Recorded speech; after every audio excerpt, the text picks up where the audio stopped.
Everyone, इस channel के ऊपर हम कुछ स्टडी मटेरियल अपलोड करते हैं। लास्ट टाइम मैंने क्लास 11th के इंग्लिश के एक चैप्टर का वीडियो अपलोड किया था। इस बार मैं क्लास 12th का अपलोड करने जा रही हूँ। कल से सुबह के टाइम में आप लोगों को क्लास 11th का एक वीडियो अपलोडेड मिलेगा और शाम के टाइम में क्लास 12th का एक अपलोडेड मिलेगा। मैं आप लोगों को समरी बताया करूँगी हर चैप्टर की, जो कि हिंदी में होगी। तो आइए शुरू करते हैं क्लास 12th के फ्लेमिंगो बुक के चैप्टर 1 से the last lesson, written by Alphonse ड्योडेट।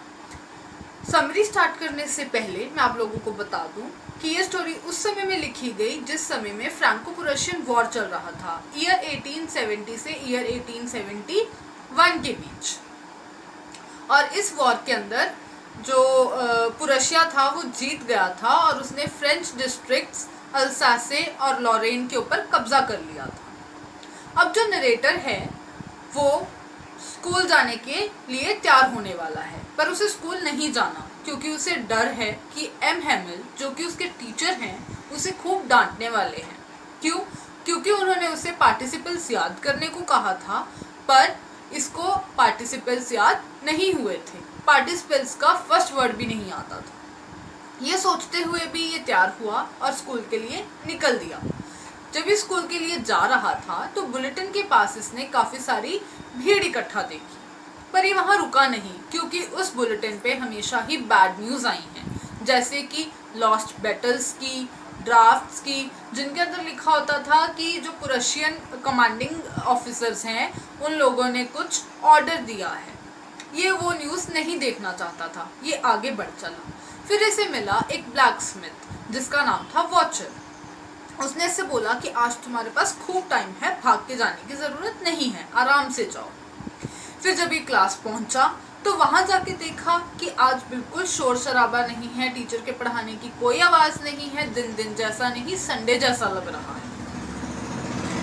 फिर ये जब एंटर होने लगा तो इसके जो टीचर थे एम हेमिल, वो इसको बोलते हैं कि जाओ जाके बैठो फ्रांस। तो यहाँ से हमें पता लगता है कि इसका नाम था फ्रांस, FRANZ। वो बैठने के लिए बोलते हैं और ये जाके बैठ जाता है। फिर ये वहाँ देखता है आसपास कि वहाँ पे काफ़ी सारे विलेजर्स जो स्कूल के स्टूडेंट्स नहीं हैं वो बैठे हैं। थोड़ा हैरान है कि ये चल क्या रहा है। फिर एक टाइम देखता है कि जो एम हेमिल हैं उन्होंने भी आज अलग कपड़े पहने हैं, ग्रीन कलर का कोट, फ्रिल्ड शर्ट और हैट लिया है ब्लैक कलर का। यूजुअली वो ये ड्रेस हमेशा किसी फंक्शन पे, ओकेजन पे, प्राइज डिस्ट्रीब्यूशन के समय पहनते थे। ये थोड़ा हैरान है कि ये हो क्या रहा है। फिर वो इसको बताते हैं कि आज तुम्हारा ये लास्ट लेसन है। अब से यहाँ अल्सासे में सिर्फ जर्मन लैंग्वेज पढ़ाई जाएगी, फ्रेंच नहीं। ये सुनकर सब बहुत दुखी होते हैं, वहाँ बैठे स्टूडेंट्स भी, फ्रांस भी, विलेजर्स भी, और वो एम हेमिल तो दुखी हैं ही। धीरे धीरे वो पढ़ाना शुरू करते हैं। वो फ्रांस को बुलाते हैं पार्टिसिपल सुनाने के लिए। फ्रांस उनके पास जाता है, उसको नहीं आता। तो एम हेमिल उनसे बोलते हैं कि आज मैं तुम्हें डांटूंगा नहीं, क्योंकि सिर्फ तुम्हारी गलती नहीं थी, गलती हमारी भी थी। जैसे तुम जब पढ़ने आते थे, तुम्हारे माँ बाप तुम्हें खेतों में भेज देते थे काम करने ताकि वो और ज़्यादा कमाई कर सके।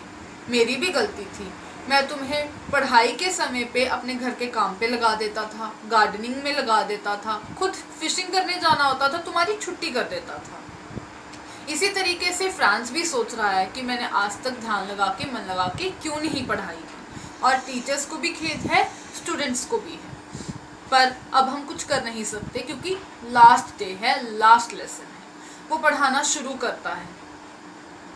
थोड़ी देर बाद ही उसकी जब पढ़ाई ख़त्म हो जाती है, वो कुछ शीट्स प्रोवाइड करता है बच्चों को जिसके ऊपर लिखा होता है फ्रांस अल्सासे, फ्रांस अल्सासे। इस तरीके से पूरे क्लासरूम के अंदर वो शीट्स झंडों की तरह फैल जाते हैं। और उसके बाद थोड़ी देर बाद ऊपर से आवाज़ आती है एम हेमिल की सिस्टर की कि पैकिंग हो चुकी है, कल हमें यहाँ से निकलना है। एम हेमिल दुखी हैं, वो आराम से चेयर पे बैठते हैं। बैठने के बाद एक जगह टिकटिका के देख रहे हैं, कभी स्टूडेंट्स की तरफ, कभी बेंचेस की तरफ, कभी वॉल्स की तरफ, कभी गार्डन की तरफ। अपनी हर एक चीज़ को बड़े ध्यान से टकटकी लगा के देख रहे हैं, पर कुछ बोल नहीं रहे। शायद वो इन सब तस्वीरों को अपनी आंखों में समेट के लेके जाना चाहते हैं, वो यहाँ की मेमोरीज लेके जाना चाहते हैं, इस वजह से बहुत ध्यान से देख रहे हैं। थोड़ी देर बाद वो खड़े होते हैं और कुछ बोलने लगते हैं, आए आए, पर उनका सेंटेंस कंप्लीट नहीं होता और वहीं रुक जाते हैं। फिर वो बिना बोले टर्न करके ब्लैक बोर्ड की तरफ उस पर बड़ा बड़ा लिखते हैं, वाइव ला फ्रांस। इसका मीनिंग है लिव लॉन्ग फ्रांस।